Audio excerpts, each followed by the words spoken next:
salade de moules à la Pouillé. C'est Pouillé, ça veut dire tout simplement, c'est comme si je disais alsacien, là c'est Pouillé, c'est la région des Pouilles. Et du lapin à la pizzaiola, parce que la sauce va ressembler à un bout de pizza. Ça, rien que le chou à choucroute, déjà il y a plusieurs variétés, mais il y en a, c'est comme les salades, il y en a plein. Mais le chou rave a une autre particularité, c'est qu'il a une racine et des feuilles qui se ressemblent. Et souvent, on passe à côté de certaines choses et on ne sait pas que ça fait partie du chou rave. Alors le premier chou rave que vous voyez tous les ans dans les champs, sous différentes formes, c'est ça. Vous savez ce que c'est ça? C'est du jardin.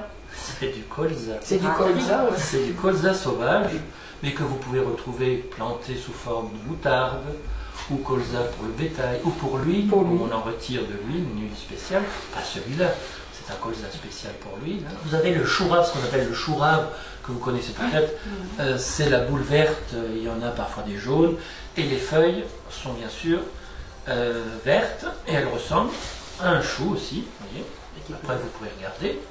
Eh bien c'est dommage parce que le magasin où je les ai achetés, il les coupait, il les jetait. Je dis mais pourquoi vous les coupez? Les clients n'en veulent pas. Je dis ben vos clients sont bien bêtes parce que s'ils mangeraient ça, ils préféraient peut-être ça à ça. Mais bon, puisque vos clients n'en veulent pas, tant pis pour eux. Il y a un autre chou rave. C'est le radis. Ça c'est un chou rave. Si vous allez voir dans le dictionnaire, ça ne s'appelle pas radis, ça s'appelle rave. Alors vous avez le chou rave italien. Vous voyez qu'il a toujours la même rosace que celui-là étant il est un peu petit, donc on ne le voit pas bien, mais vous verrez après. Vous voyez là le petit rose? Eh ben, c'est pratiquement la même chose que celui-là qu'il a. Le brocoli n'est pas un chou d'origine tel quel, c'est un chou qui a été modifié et génétiquement pour donner le brocoli que vous connaissez aujourd'hui. Mais le brocoli est dérivé de celui-là. S'il n'y avait pas ça ici, vous n'auriez jamais de brocoli. Ceci se mange par exemple avec des pâtes qu'on fait à la main, des pâtes fraîches, que vous avez déjà entendu parler, qu'on appelle les oreillettes. Ce sont des pâtes en forme de coupe, parce qu'en fait, quand on les prépare, qu'elles sont coupées en morceaux, avec le couteau, on prend le morceau de pâte et on l'enroule sur le pouce. Donc après on le ressort et vous avez une pâte avec un creux qui ressemble à une oreillette parce qu'elle ressemble à une oreille.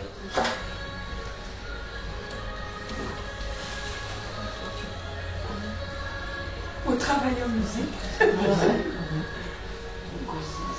Mais c'est ça. Mais c'est ça, sauf que celui-là est sauvage. Il est sauvage.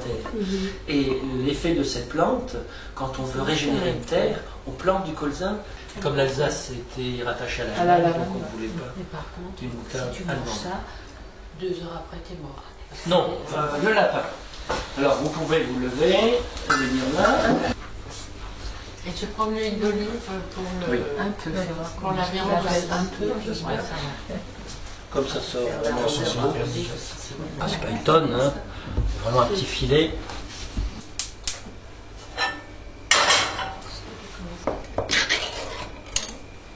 Ce sont des tomates pelées. Tu vas venir donc. C'est sur YouTube.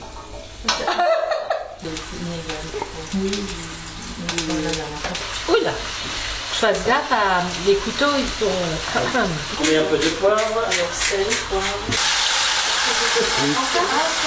Non, on fait un peu plus.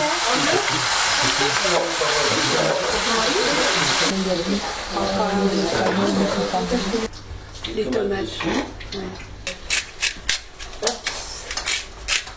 C'était des tomates.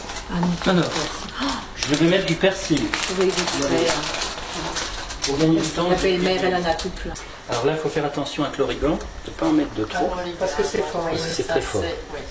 L'origan, ça s'appelle aussi Marjolaine. marjolaine. Ah oui, d'accord. Donc, c'est pas toi qui... C'est-à-dire qu'on ne mélange pas. Une partie, on va dire 5, vont nettoyer les moules. Les autres 5 débarrasseront, comme ça elles feront aussi des choses après. Et puis on mangera les moules. Et pendant qu'on mangera les moules, le lapin sera déjà cuit. Allez, moi aussi je moule parce que je connais pas trop. Bah, il faut Alors, juste attendez. Ah, attends. doucement, ouais. Les moules. Ouais. Vous allez laisser une coquille avec la moule dedans et vous la posez dans le plateau. Donc faites en sorte que toutes les moules soient bien réparties parce qu'après il faudra mettre la sauce par-dessus sur chaque moule. Voilà, pendant que ça cuit là, Ah, tu l'enlèves?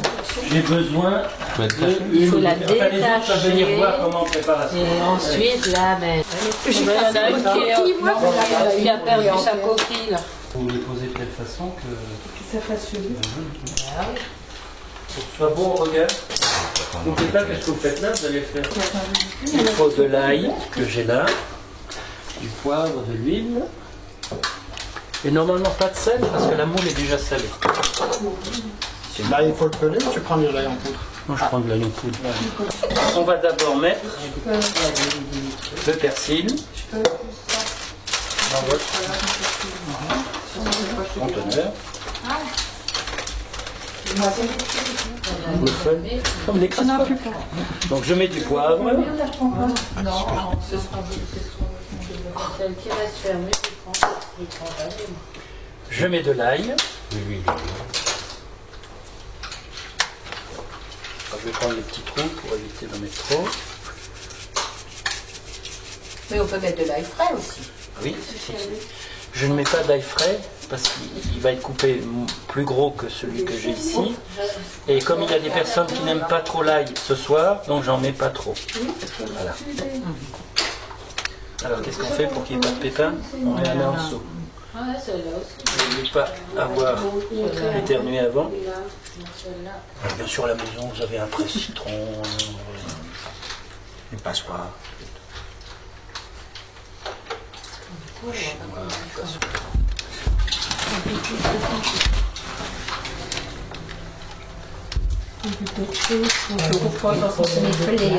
Ah ouais.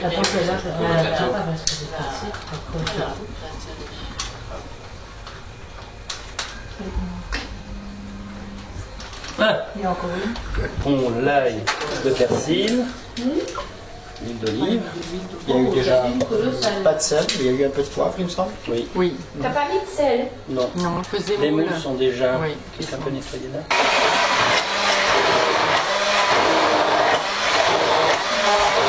là. Là c'est le pied où est-ce que... Ouais, mais celle-là, elle est un peu. Ouais,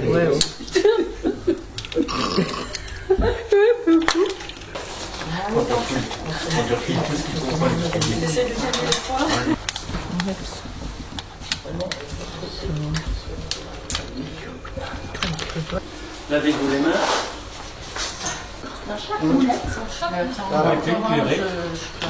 Faut qu'il y en ait, hein. D'accord. On va pas viser à côté parce que. Sur papier, c'est pas gênant. Est-ce qu'on peut savoir ce que là comme moule là?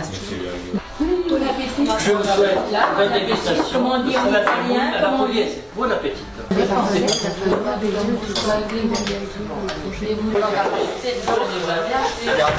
Alors, attends voir, je regarde s'il n'y a pas de... L'huile d'olive, elle se conserve dans le noir. Ne jamais laisser une bouteille sur la fenêtre ou devant un endroit très ensoleillé où le soleil va taper sur la bouteille comme un...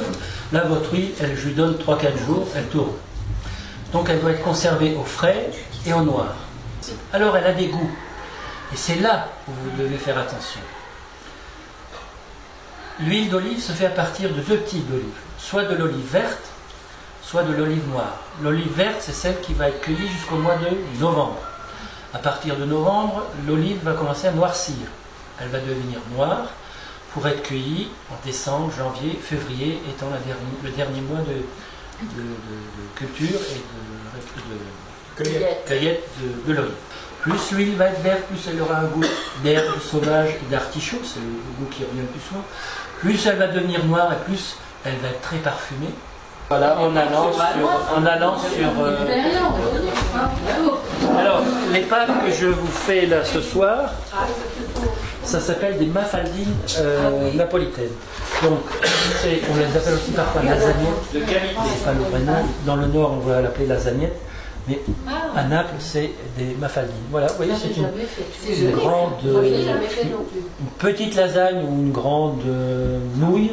Super de toute façon, j'ai gardé la coupe.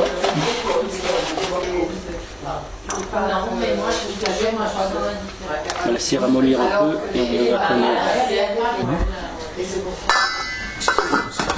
C'est la cuvée spéciale Club Cuisine. Ah bah dis donc, comment il a fait ça? Donc qu'est-ce que je vais faire pour que les pâtes ne collent pas?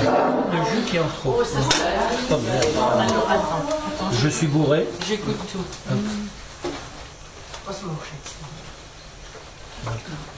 Tu vois, c'est ça. Si tu veux. Il enlève le jus. Ouais, il le met dans les pâtes.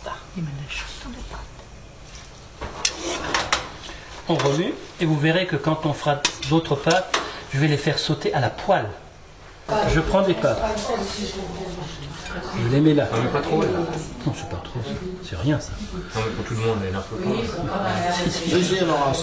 Je prends un morceau de la pâte. Je prends une tomate. Tu vois, il a une Je prends les jambes, elles vont un tout petit peu de jus. Et voilà, et c'est fait. J'ai un de côté. Le jus sur... Voilà, c'est bon. Tomate. Non, mais il y en a une qui est la tomate. Tu as 13 ou 14 Bon appétit. Bon appétit. Bon appétit. Donc il ne sait pas faire la cuisine italienne. Oui. C'était bon. Je vous dis au revoir et à la prochaine, au mois de mai. Arrivederci.